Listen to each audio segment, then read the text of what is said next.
Hello everyone, my name is Mak Grgić and I'm a classical guitarist here in Los Angeles. It is a big pleasure to be able to take part in this holiday virtual edition of the Brussels Guitar Festival. Today I would like to talk about a topic that I spend a lot of time thinking about, and this is the social media presence. Who are we these days without social media? It is hard to even imagine having a career without a significant online presence. But is that online presence always good? Probably not.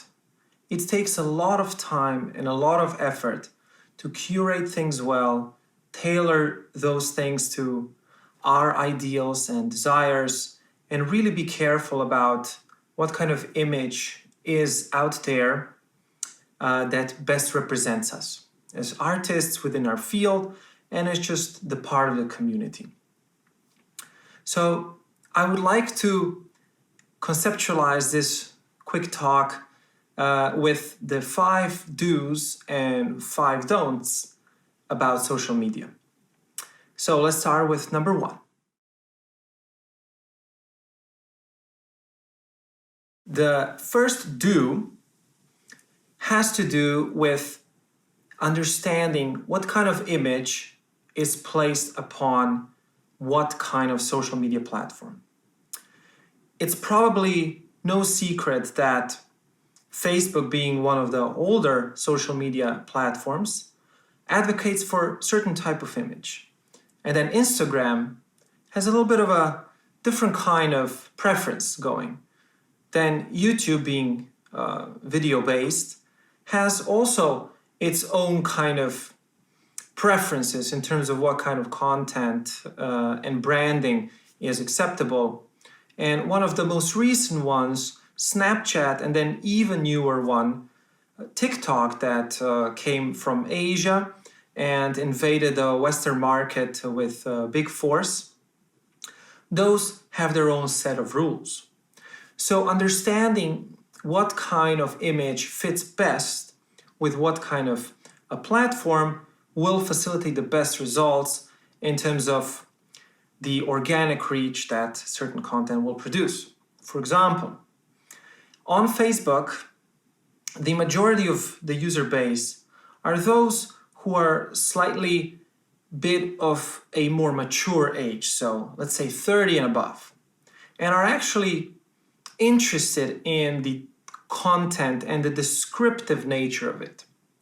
So, for example, a flashy photo on Facebook may yield lesser results than, say, for example, on Instagram, that really lives off of flash and this kind of 1 second to 2 second attention span phenomena. So when thinking about an image to put on, say, Facebook and Instagram, the answer then would be, let's take that same image, but let's adjust it a little bit. Facebook prefers more descriptive content. So what is this image really about? Where was it taken? What is the story behind it? Something that engages the community aspect. Whereas on Instagram, that is a little bit less important, although we've seen other exceptions. But in general, Instagram reacts more to a very quick response. So does this look nice? Let's give it a like. TikTok, as of recent, is an interesting platform that may not be suitable for classical guitarists at large. It's a platform that humorizes our daily existence, be it with impromptu dances or dress-ups or doing funny makeups and so forth and so on. When challenging such a platform and finding a presence on it, one needs to think if the image of us, of classical guitarists within the market, is actually fitting such a platform. So understanding what the platform is all about may lead to better results, ultimately as to which social media platforms we actually find best presence on. YouTube, we all know, and it's a video-oriented platform where quality imagery is really, really respected. That plus the networking aspect that goes along with it. So perhaps an image from an Instagram would not be able to be used on YouTube, but perhaps a screenshot from a YouTube video could be used on Instagram. Understanding these kind of back and forth principles may enable us to be able to use content well and in a structured manner. Now, the don'ts would then have to do with what kind of image we actually put out there. Namely, we all want to be recognized really fast, and we want that overnight success that a social media platform can attain for us. And that is sometimes dangerous, because if a certain image is cultivated on a certain social media platform, say on Instagram, a flashy photo is what is desired. We should be very careful to think whether or not it makes sense for us to adjust our brand, adjust our image, who are we as classical guitarists, and sort of stray away from that in order to get more engagement. That is very dangerous, because once things are online, there's no way of knowing how they're replicated and exploited. So we must be very, very careful to closely monitor what we actually put out there. If we have an idea of what our image is, what our brand is, who we are as classical guitarists or just artists in general, we need to always think a few steps ahead as to what we actually put out there. We should not reduce our overall standard of quality because a certain platform demands for that in order to get a bigger organic engagement. I've seen this happen many times with many artists, specifically on platforms like Snapchat, Instagram, and TikTok, where this kind of flashiness is reduced to a very particular kind of desire for an image. And that's a very dangerous path from which there's a very little chance of return. All in all, understanding the type of image the social media platforms are accepting and are favor towards the organic reach, and then understanding our own concept of branding, so who we are, those two together work well in terms of facilitating the best result of what we actually place on either of those platforms.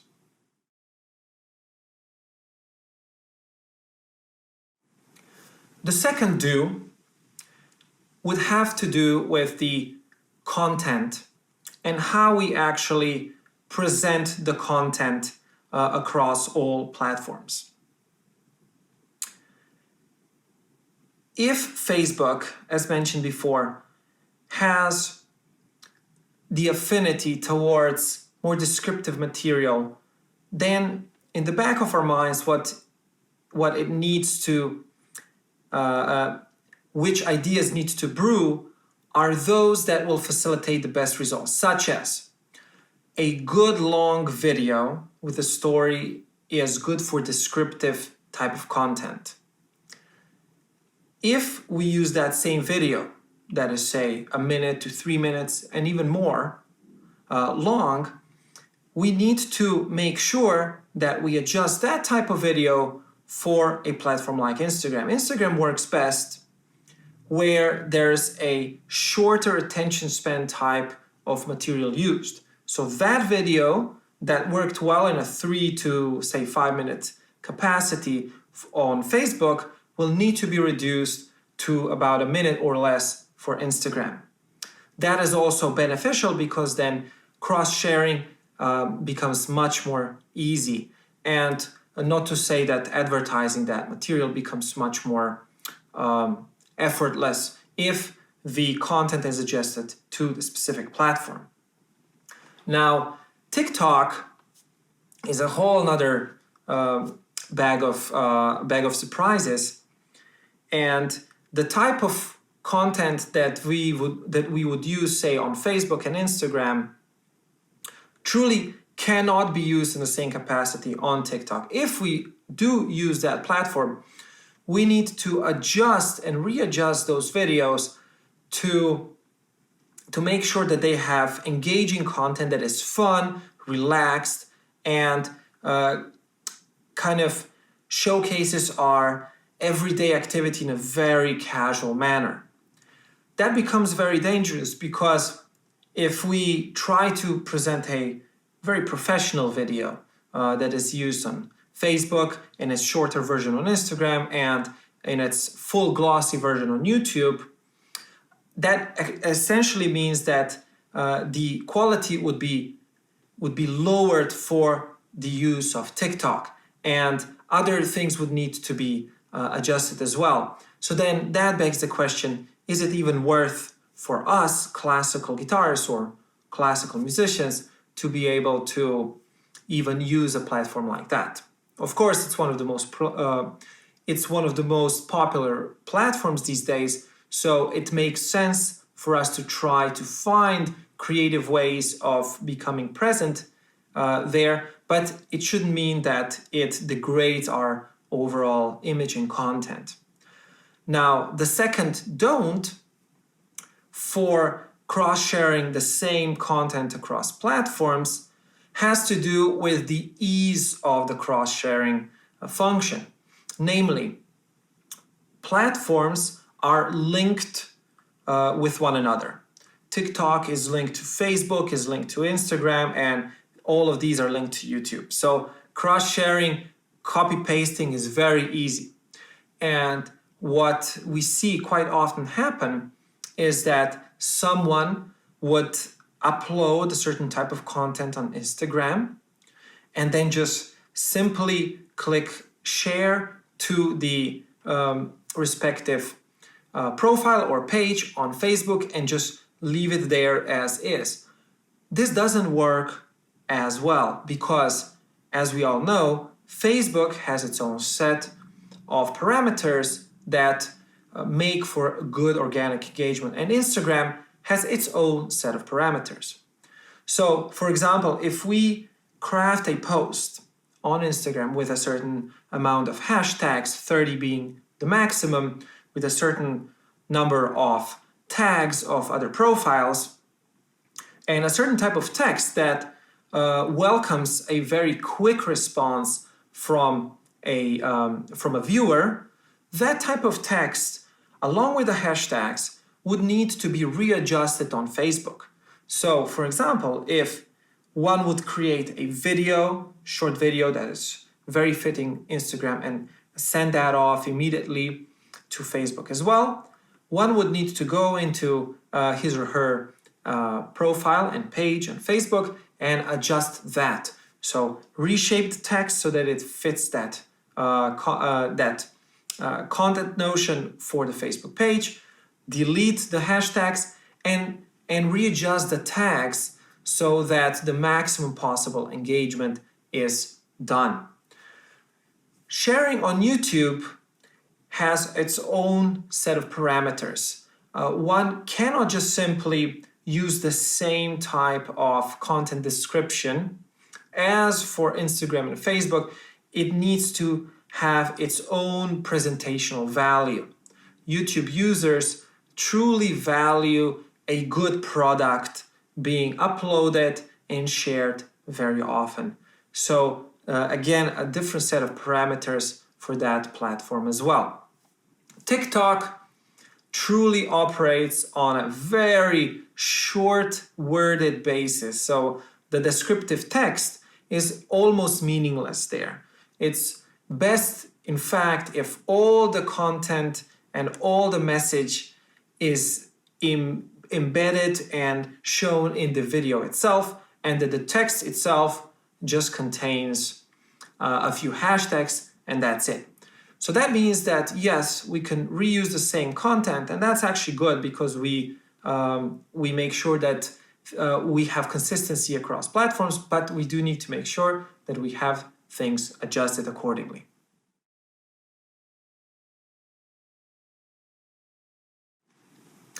The third do is about networking. Networking is the single most important capacity and integral activity on any social media platform. But networking on different platforms is different, of course. On Facebook, as it goes along with the descriptive content, users like to engage in a more dialogue-like capacity. And we need to make sure that when we are present on our pages, we indulge that activity. We need to make sure that we respond to our fans, to our friends, and engage in full sentences, and make sure that we take our time to sometimes take a post and share it to relevant groups and even tag other pages that share the common interest. That way, we make sure that our network is spread wide and we can have a chance to share our content in a very engaging-like way across as many possible outlets. On Instagram, that type of networking is much different. In Instagram, what is very important is that first few moments after the post gets released. So if we're so lucky that we strike out on the appropriate hashtags and we have our post appear high on the with the other users, then we must make sure that we are engaging with the responses immediately. That creates a positive wave for the post to be able to fly and continue flying for a few hours, if not longer after that. Sharing in groups on Instagram can be good, but also deceiving.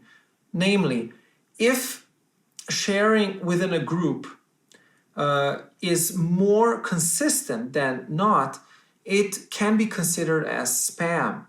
So we need to make sure that we're not cultivating the same type of response each time for the same post. There needs to be some kind of diversification of engagement. That is very important so that the algorithms work positively for our posts. YouTube works, in my opinion, in a very similar way than Facebook does, at least with networking. Sharing content with the other influencers, discussing topics, and finding videos that are relevant to the content that we create, and engaging with the commentaries that are below each of those videos, sharing one's content with those commentaries. Those are all useful techniques to address when trying to engage and create a larger presence and following on YouTube. YouTube is also one of the more finicky ones. It needs constant presence. And it's also difficult to cultivate constant presence on YouTube because of the type of content that platform asks for, which is glossy, well-crafted, maybe less ad hoc like content that we ultimately would spend a lot of time creating. In a similar way, we need to understand that we cannot expect the same type of networking to apply across all platforms. We need to make sure that we respect the rules of each platform and are also engaging in a positive way with the type of demographic of the users. The users on Facebook are of a certain age bracket and have certain types of interests. Instagram is perhaps a slightly bit younger platform and responds to faster commentary. TikTok, even more so, and YouTube, as I already said, has a very wide appeal to many generations, but cultivates a very nice and welcoming networking opportunity where we need to really engage and talk with other users. Now, when I say and mention talking with other users, there's another platform that I haven't mentioned yet. And that's a very useful platform these days. It's called Reddit. Reddit is a platform that essentially is used for discussing all sorts of topics from ask me anything type of engagement outlets to what's happening in for high school seniors and what's current on the cable TV and what's the most popular Beethoven sonata, etc., etc. These discussion forums are huge. So having a presence there and being careful about how to share your own creative content can be a very beneficial thing to address. But the big don't is not expecting that sharing and only sharing one's own content on a platform like Reddit will work, because Reddit is quite touchy about self-promotion. So all language and all networking that is done has to be done with a great feeling and with a delicate approach so that one doesn't get flagged or otherwise banned from any type of subreddit platform.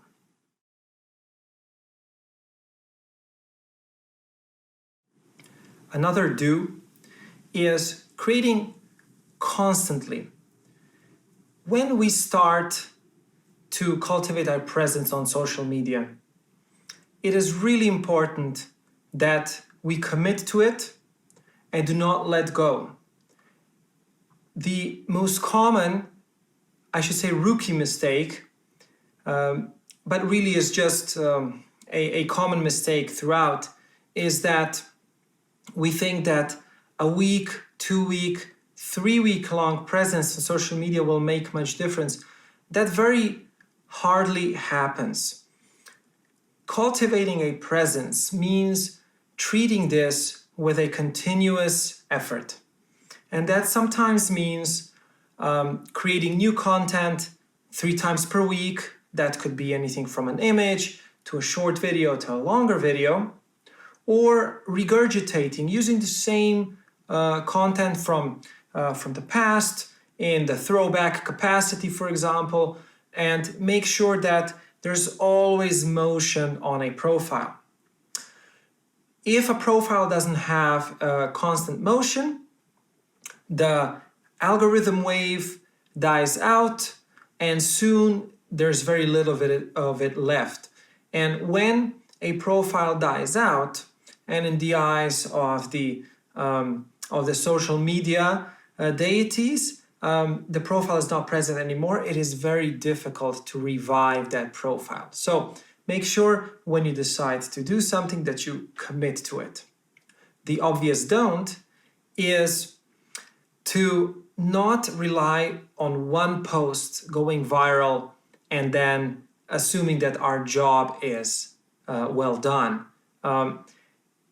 At that moment, if it happens, and it happens often that a post suddenly blows up, that is the exact opportunity to use to piggyback on the tail of the wave that post creates. So on the contrary of most common belief that one viral post is enough, it's actually better to use that opportunity to create more and more and more content and start pushing for the profile to grow even more. So don't do the common mistake to assume that just one thing is enough, although of course exceptions do happen. But most successful influencers and people who have a constant presence on social media do it really as a job and have a lot of content to share, and they're always present.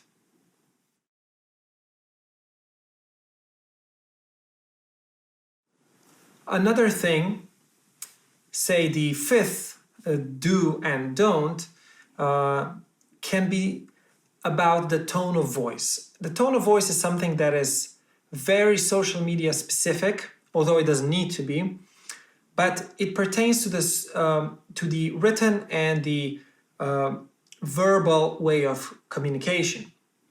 So, what we actually write and how do we show our communication engagement skills on social media is a very important thing.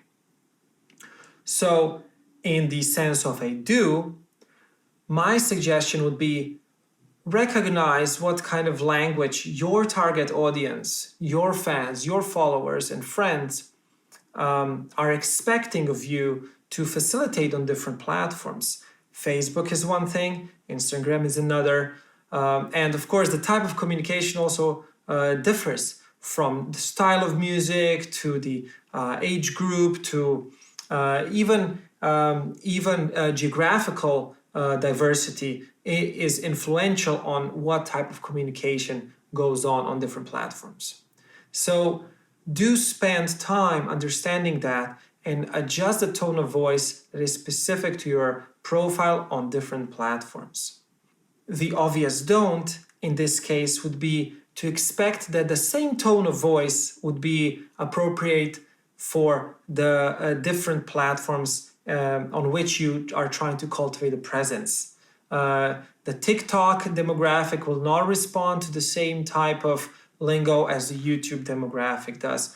Same goes for Facebook and Instagram, of course, and other things. Snapchat, etc., etc.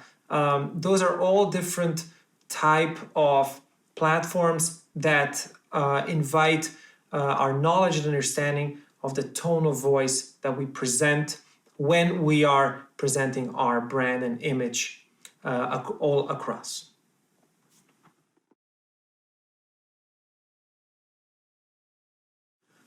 I would like to conclude by giving a few general thoughts on the social media presence, the work that needs to go into it, and the perspectives and prospectives that we can consider. So here goes. We should always plan to invest a little bit in building our online presence, on our online image and brand. Why is that important?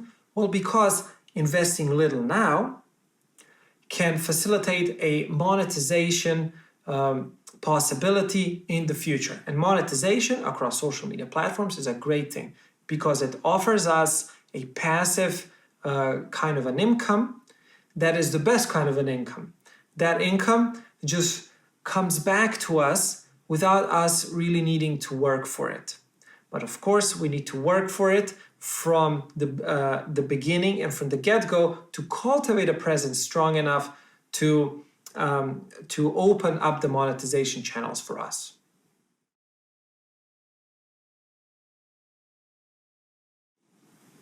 One of the very important thoughts and conclusions that I've had about social media over the past few years is how to treat it. This is my personal advice to you, and that is that social media should be treated as work. Do not try to spend more time on it as absolutely necessary, because the way the platforms are structured is to be continuously inviting and addictive to the any kind of daily activity.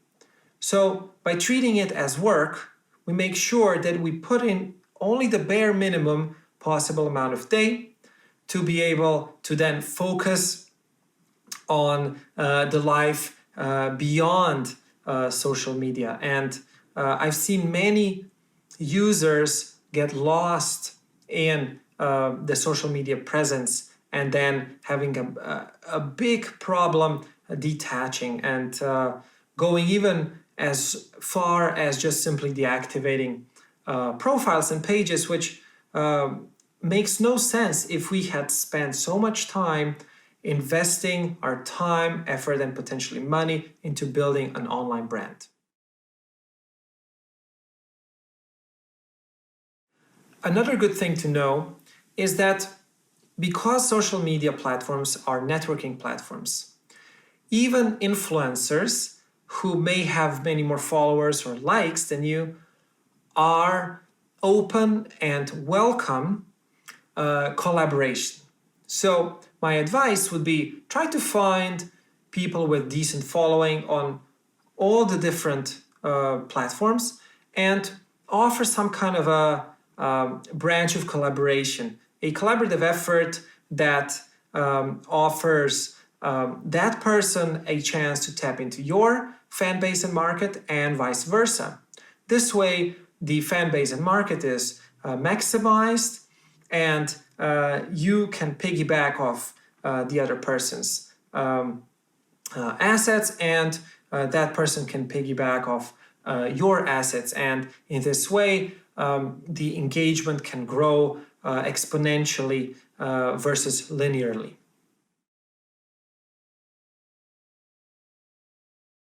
One thing that we keep forgetting, and I see this happen all the time, I think mostly because we are artists and we still believe in the dreamy reality of, if we just practice and hone our art to the perfection, it will all work out. This may be so, but it seems like that is more the exception than the rule. So all in all, in my experience, numbers do matter. They matter because they show that we or you as an online presence or just a presence in general has following. And that is a great calling card for any presenter, label, financial backer to be able to trust that they are investing their time and effort in something that will ultimately bring back to them the results of this investment. This is always also a good calling card because when approaching, say, a presenter with the successful card of having a great following, then that presenter will have good faith to know that if an opportunity is given to you, there's a high likelihood of an audience showing up and for everyone to finalize the event happy and on a positive financial note. So numbers do matter, and this is why it's important that we cultivate positive numbers and a positive presence across all social media platforms.